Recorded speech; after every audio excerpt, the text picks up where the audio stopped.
మహబూబాబాద్ పై ACB గురిపెట్టింది. అవినీతి అధికారుల భరతం పడుతుంది. ఏడాదిలోనే నెలల వ్యవధి తేడాలోనే విద్యుత్ శాఖ ఎస్సీతో పాటు ఇద్దరు సీఐలు Thorrur CI Jagadish, Dornakal CI Rajesh Kumar, RTO Ghouse Pasha, Mahabubabad town SI Kamalakar Reddy handed గా పట్టుబడడం అధికార యంత్రాంగంలో కలవరపెట్టింది. ముఖ్యంగా పోలీస్ శాఖలో అవినీతి అధికారుల గుండెల్లో దడ పుట్టింది. అవినీతి నిరోధక శాఖ కళ్ళెదుట వరుసగా పోలీసులు కుప్పకూలుతున్నారు. లంచం తీసుకుంటూ ఒకరినొకరు పట్టుబడుతున్నారు. ఎవరు మినహాయింపు లేకుండా ఎస్ఐ నుంచి డీఎస్పీ స్థాయి వరకు బుక్ అవుతున్నారు. కాకీలపై వరుస కేసులు నమోదవుతున్న నేపథ్యంలో సాధారణ ప్రజలు భరోసా ఇవ్వాల్సిన పోలీసులు ఇలాంటి ఆరోపణలతో నిలదీయబడుతున్నారు. మానుకోటలో పోలీస్ డిపార్ట్మెంట్ పై వరుసగా మచ్చలు పడుతుంటే కాకి ప్రతిష్ట ఏటుపోతుందన్నది ఇప్పుడు పెద్ద ప్రశ్నగా మారింది.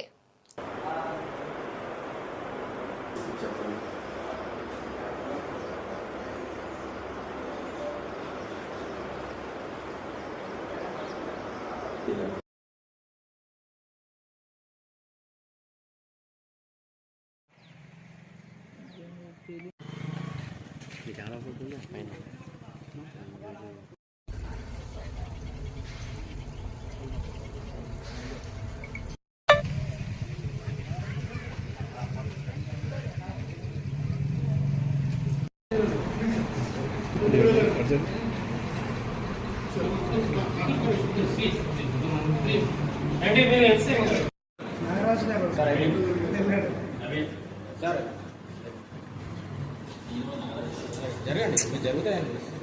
ఓకే కొద్దిగా జరుగు సార్ జరగండి కొంచెం లేదా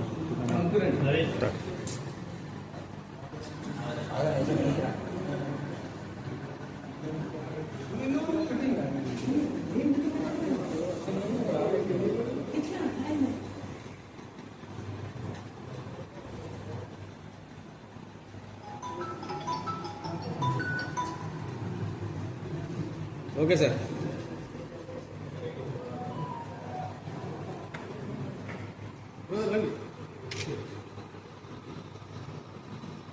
కొంచెం అయిపోయింది.